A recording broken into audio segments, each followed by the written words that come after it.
Alright, so how's it going everybody? Hope you're all doing well and great. And today we're actually taking a look at a $2,000 RTX 4080 gaming PC. Now, I know that a lot of you cannot find the RTX 4080 Super in stock for a good price, so that's why we are going with the 4080.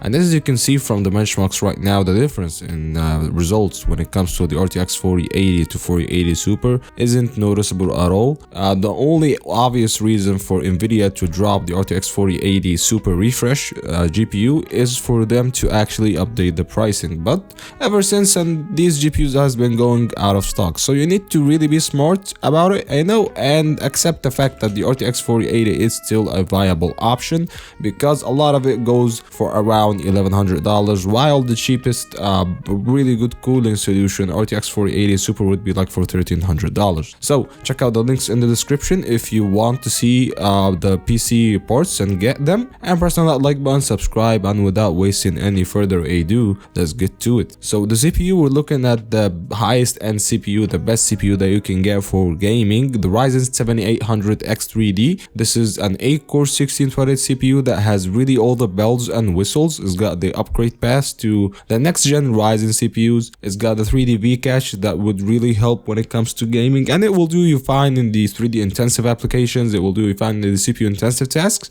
And it's a pretty power efficient CPU, only consumes 125 watts. So yeah, a really good CPU with a CPU cooler matching being the thermal white peerless assassin. So you don't need the highest end cooling in the world to get this CPU in good temps. So yeah, I really like it, and you can never actually mess up with this CPU. As for the board, we're looking at the B650M-DS3H. Now you can go with the higher end board if you want to. You can go with the Aorus Elite or something like that, but the thing is, there isn't that big of a difference. The VRMs are pretty much the same when it comes to the quality. They will handle the next gen CPUs just fine, which is the most important thing.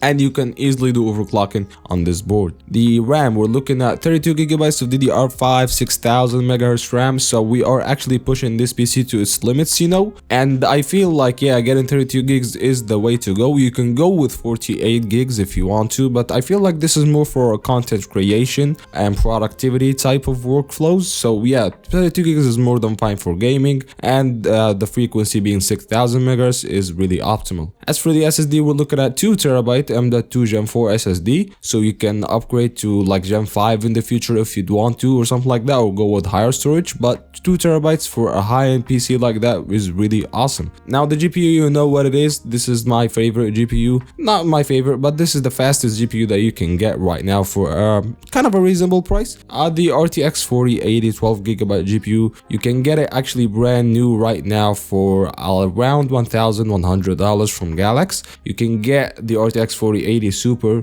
for $1,000 too, but it doesn't have any positive reviews when it comes to Amazon reviews, so I'm guessing that the cooler isn't that good, but it's being sold from Amazon themselves. So yeah, there is a 4080 Super that goes for $1,000, but I don't know why people are not gravitating towards that yet. It's been there for a long time, but yeah, people are not giving any feedback to that. Anyways, it really gets the job done. It's a pretty good GPU. It's the fastest GPU that you can get from Nvidia right now for $1,100. Doesn't seem to be the fair pricing, but this is the law of diminishing returns, you know. It kind of gets the job done. It's one of the highest M1440p 4K gaming GPUs. I mean, I wouldn't go with a 4090, but yeah, a 4080 or 4080 Super is pretty much the same, as you can see from the benchmarks, and is comparable to something like an RX 7900 XTX, but of course you're getting all the Nvidia features, while the 7900 XTX being the faster GPU, of course, but you're getting the DLSS, you're getting NVENC encoding, and one of the most important things when it comes to this actually variant or budget,